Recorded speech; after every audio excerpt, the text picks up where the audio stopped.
More than 24 hours after that massive explosion and subsequent fire here, BGE crews, as you can see, are still on the scene. They've been here throughout this incident, and they're continuing right now to try to secure whatever infrastructure, whatever gas lines are still there, not only to make it safe, but also so they can try to find some answers. The explosion at the Mannasota Manor Apartments came with no warning.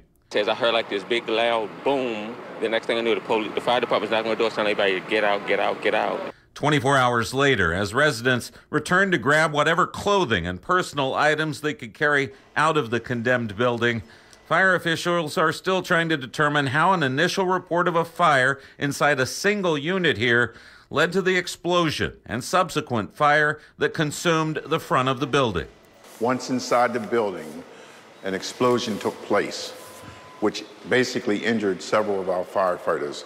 Two of our firefighters from the explosion were blown into the basement of the apartment complex. There were other firefighters that were out on the grounds that had basically got blown out of the building from the explosion, suffering burns, and some were suffering other injuries, from the impact of the explosion.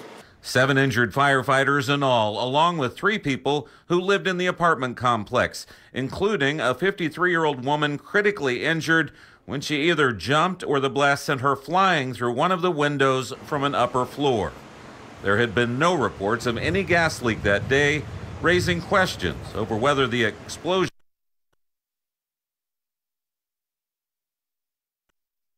we're just investigating this, try to get to the bottom to see exactly what happened.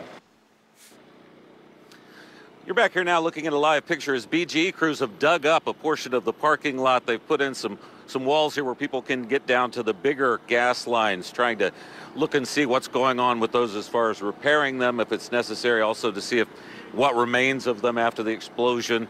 Also today we've had a number of people up trying to secure the building itself, starting to now put plywood up along the walls. Fire investigators have been here throughout the day, but if they're to ever find out what happened, they certainly haven't yet. They're still looking for a cause to the explosion. Reporting live in Northeast Baltimore, Jeff Hager, WMAR 2 News.